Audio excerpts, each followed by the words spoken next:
So here's a question. Is the soft boy just a vulnerable narcissist in soft clothing? So I'm old. So I don't always know all the lingo and the new jargon. So I'm a little new to this whole concept of the soft boy. But when I read it in an article recently, of course, you know, I always research stuff, I damn near fell out of my seat because this entire soft boy thing sounded like the ruse for why people get into relationships with vulnerable narcissistic men and then step back and are confused as to how they got there. I have to give young people a ton of credit for lots of things. Like, I think we're very hard on young people. But I got to tell you, y'all come up with terms that capture stuff that we did not always have names for.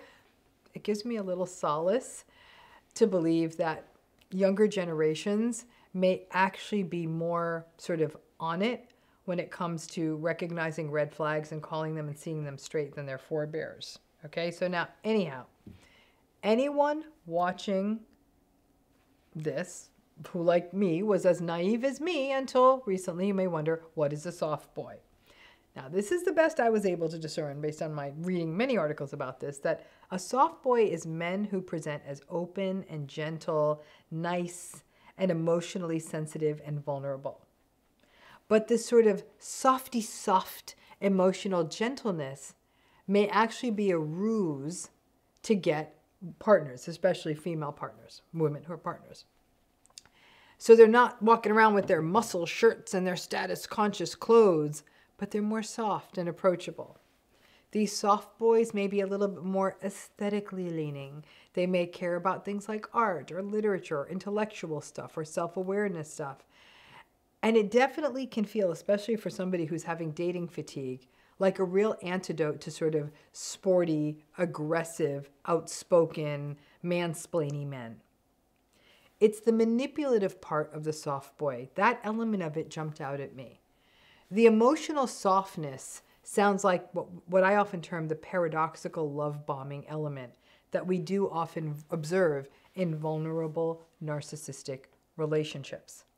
Instead of the sort of grandiose, flashy car, flashy restaurant, incessant text messages, expensive gifts, saying nonsense like I've never felt this way about anyone before, BS, the unmistakable love bombing stuff. The paradoxical love bomb, the vulnerable narcissistic love bomb, is more of like sharing anxieties and sharing sad stories about the past. And especially if you're coming off of a grandiose or malignant or otherwise toxic relationship, this soft boy stuff is seductive. And it can actually be quite disarming, especially if you don't know what you're looking at. The manipulative nature of the softness is sort of the core issue, the core problem in this whole soft boy presentation. If this was just people who are being vulnerable and open, it's not a problem. Now, as I said, clinically, I have seen this play out for folks. I just didn't realize that this stuff had a name.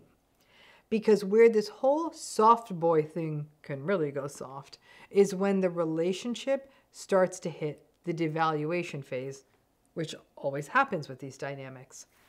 One theme that shows up is that it appears that these sort of manipulative soft boys use their pseudo-therapy-ish soft boy gentleness to start painting you as crazy or somehow off, saying things to you like, well, maybe if you just took better care of yourself, you wouldn't always be so stressed. Now, this is doubly galling because it's happening because you're stressed because this soft boy isn't actually acting like a grown-up. Or let's say if in the relationship you express anger or concern or frustration with something that they do or say, or you set a boundary, you may get psychobabble, like them saying like, maybe you need to talk to someone. Getting therapy makes you strong. Or you seem to be having a hard time. At which point you want to scream at the moon because no, you don't need to talk to someone. But the whole soft boy thing then starts to feel a bit self-righteous and gaslighting. Then throw into there that the soft boy may be a person who may also be embedded, and may also be a person who may be embedded in toxic positivity stuff, like all that self-development nonsense. Maybe they've been in lots of therapy or they go to lots of therapy, and somehow they speak authoritatively about mental health as though they have been a therapist for years too. Like they know everything about mental health. Now, this particular soft boyish style can be disarming, again, because it doesn't file under the usual hard-hitting, in-your-face, can't miss it, red flaggy, antagonistic stuff. With soft boy types, the manipulation and gaslighting is more subtle, and it is often framed as concern for all the things that are wrong with you. You don't exercise enough. You don't eat enough organic vegetables. I'm worried you don't meditate enough. Or I'm worried that you're doing too much consumerism. You get the idea. The tricky bit with the soft boy, vulnerable, narcissistic type is the enablers, isn't it always? A lot of folks around you won't spy it. Maybe with you young folks they do, but in my age group they won't. In fact, the enablers may think that you're with a soft, gentle, nice man and wonder what the hell you are complaining about. And the soft boy may really not just win over the people around you, but on top of that, you may also second guess yourself. Because the trauma-bonded pattern of the soft boy vulnerability and gentleness and openness against, like contrasted against patterns such as their passive aggression, entitlement, the self-righteousness, victimhood, manipulation, gaslighting, it can really keep you stuck.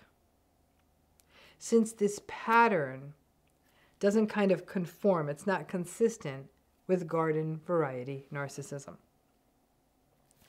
I get that the challenge raised by this whole soft boy thing is that this gentle persona, which is not at least ostensibly or in your face antagonistic, and may even feel like a counterweight to past betrayal or in your face grandiose narcissism, that this persona, though, it is just a persona. And when the soft boy's back is against the wall, or when you finally really exert yourself, or when you may not yield on what it is they want, well, then you still may not see someone who is raging or angry or screaming or shouting. But instead, you may see someone whose so-called softness may end up being more confusing and may even magnify the pity, the guilt, and the shame part of the trauma bond, which I actually think often keeps people more stuck. This is even more so if this is something that you are hoping to find in a partner, this sort of softness, or it may represent a big difference from something you had in the past. For example, parents. You may have had parents who were not emotionally open or available, or past relationships where someone didn't have these qualities. Initially, in a soft boy relationship, I can see how you may feel very seen, heard, loved, and even calmed. And the shifts that happen when you do express your true self in the relationship can take soft boy to manipulative boy. Now, my read on the soft boy is that certainly that not all gentle, kind, vulnerable people, certainly men, are this. It's not. It's the persona of it all. It's the posturing. It's the false self. It's the chameleon self that can draw people in. But over time, it doesn't matter how soft it is, the softness of what you put on top of gaslighting and manipulation. Those interpersonal tactics still suck. And when those are hidden under gentleness, talk about the wolf in sheep's clothing. That's a lot of soft wool on top of that toxic wolf. Thanks again.